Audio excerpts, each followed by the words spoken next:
بسم اللہ الرحمن الرحیم۔ محترم ناظرین، السلام علیکم ورحمۃ اللہ وبرکاتہ۔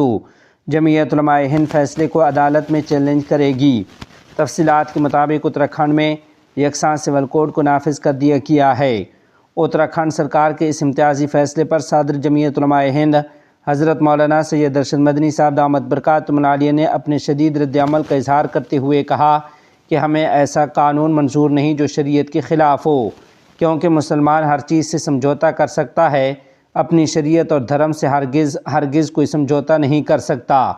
انہوں نے کہا کہ اتراکھنڈ میں آج یکساں سول کوڈ کا جو قانون نافذ ہوا ہے، اس میں درج فہرست قبائل کو ہندوستان کے آئین کی دفعہ 366 کے باب 25 کی ذیلی دفعہ 342 کے تحت نئے قانون سے مستثنیٰ کر دیا گیا ہے، اور یہ دلیل دی گئی ہے کہ آئین کی دفعہ 21 کے تحت ان کے حقوق کو تحفظ حاصل ہے۔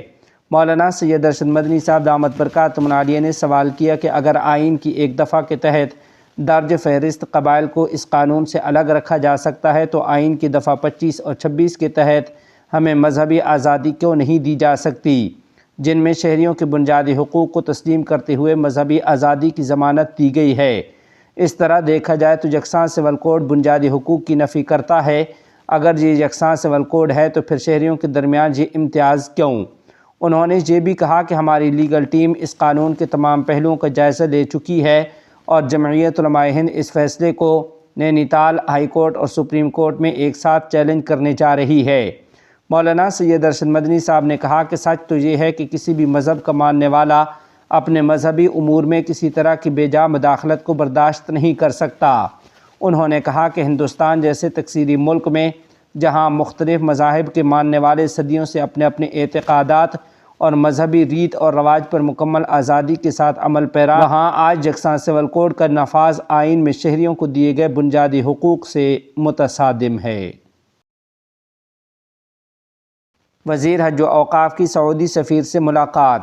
تفصیلات کے مطابق کابل میں امارت اسلامیہ افغانستان کے وزیر حج و اوقاف شیخ نور محمد ثاقب نے سعودی سفیر فیصل سے ملاقات کی ہے۔ ملاقات کے دوران وزیر حج و اوقاف نے سعودی سفیر کو خوش آمدید کہا اور مختلف شعبوں میں دونوں ممالک کے درمیان تعلقات سمیت سال 1446 ہجری کے حج کے اہم امور پر تبادلہ خیال کیا۔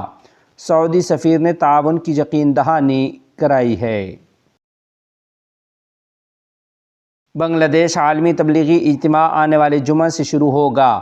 تفصیلات کے مطابق بنگلہ دیش اجتماع کے منتظمین نے بتایا کہ عالمی اجتماع 2025 کا پہلا مرحلہ اسی جمعہ 31 جنوری سے شروع ہونے جا رہا ہے۔ یہ اجتماع شورائے نظام کے زیر اہتمام منعقد ہوگا۔ اس موقع پر ٹونگی کے تراغ کنارے پر عالمی اجتماع میدان کی تیاریاں تقریباً مکمل ہیں۔ اجتماع کے پہلے مرحلے میں شرکت کے لیے عازمین نے گروپس میں آ کر پوزیشنیں لینا شروع کر دی ہیں۔ اجتماع کا پہلا مرحلہ 2 فروری کی صبح آخری دعا کے ساتھ ختم ہوگا۔ اس کے بعد 3 فروری سے نظام شورائے کے تحت اجتماع کے دوسرے مرحلے کا آغاز ہوگا، جو کہ 5 فروری کو آخری دعا کے ساتھ اختتام پذیر ہوگا۔ تبلیغی جماعت کے میڈیا کوآرڈینیٹر حبیب اللہ ریحان نے بتایا کہ 31 جنوری سے 5 فروری تک عالمی اجتماع کے پہلے 2 مرحلوں میں شورائے نظام سے جڑے حضرات شرکت کریں گے۔ جمعیت علماء اسلام بنگلہ دیش کے سیکرٹری جنرل مولانا منظور الاسلام افندی نے کہا ہے کہ ہم ابھی تک نئے بنگلہ دیش میں بحران اور خوف سے آزاد نہیں ہو سکے ہیں، جو بہت سے شہداء کی شہادت سے حاصل ہوا ہے۔ مولانا منظور الاسلام افندی صاحب نے کہا کہ قومی مسائل پر پارٹی وابستگی سے بالاتر ہو کر سب کا اتحاد ضروری ہے۔ ہم سب کو یاد رکھنا چاہیے کہ شکست خوردہ قوتوں کی آبادکاری کے لیے میدان بنانے کے جال میں پھنسنا ہم میں سے کسی کے لیے بھی خوشگوار نہیں ہے۔ جمعیت علماء اسلام بنگلہ دیش کے جنرل سیکرٹری نے یہ تمام باتیں آج بدھ کے روز ضلع مداری پور میں ضلع جمعیت کے زیر اہتمام پارٹی ورکرز اجلاس میں بطور مہمان خصوصی خطاب کرتے ہوئے کہیں۔ باقاعدہ دعوتی کام، پارٹی اصولوں سے وفاداری اور نظم و ضبط پر زور دیتے ہوئے انہوں نے موجودہ رہنماؤں اور کارکنوں سے کہا کہ اگر تنظیمی طریقے سے تنظیم کو مضبوط نہیں کیا جا سکتا تو سیاست کے میدان میں زندہ رہنا مشکل ہے، لہٰذا سب کو چاہیے کہ بلا تاخیر ٹیم کو مضبوط کرنے کے لیے مخلص ہو جائیں۔ روس کا اعلیٰ سطح کا وفد احمد الشرا سے ملاقات کے لیے دمشق پہنچ گیا۔ تفصیلات کے مطابق روس کے ایک اعلیٰ سطحی وفد شام کے دارالحکومت پہنچا ہے۔ روسی میڈیا کے مطابق منگل کے روز دمشق پہنچنے والے وفد کی صدارت نائب وزیر خارجہ میخائیل بوغدانوف کر رہے ہیں۔ روسی نائب صدر کے مطابق بات چیت مرکزی طور پر شام میں نئی انتظامیہ کے سربراہ احمد الشرا اور وزیر خارجہ اسد الشیبانی کے ساتھ ہوئی۔ اس کے علاوہ اس میں وزیر صحت ماہر الشرا یعنی احمد الشرا کے بڑے بھائی اور ہمارے وفد نے بھی شرکت کی ہے۔ بوغدانوف نے تصدیق کی کہ بات چیت کی فضا اچھی تھی، تاہم ہمیں اس بات کا ادراک ہے کہ ملک کی صورتحال کتنی مشکل ہے۔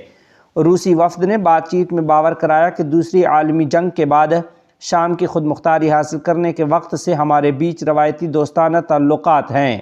حقیقت تو یہ ہے کہ ہم شامی عوام کے ساتھ دوستی اور تعاون کے تعلقات میں مربوط ہیں۔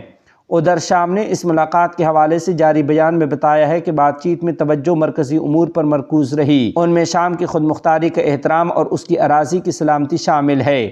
بیان کے مطابق روسی وفد نے شام میں جاری حالیہ مثبت تبدیلیوں کے لیے اپنی سپورٹ پاور کروائی ہے۔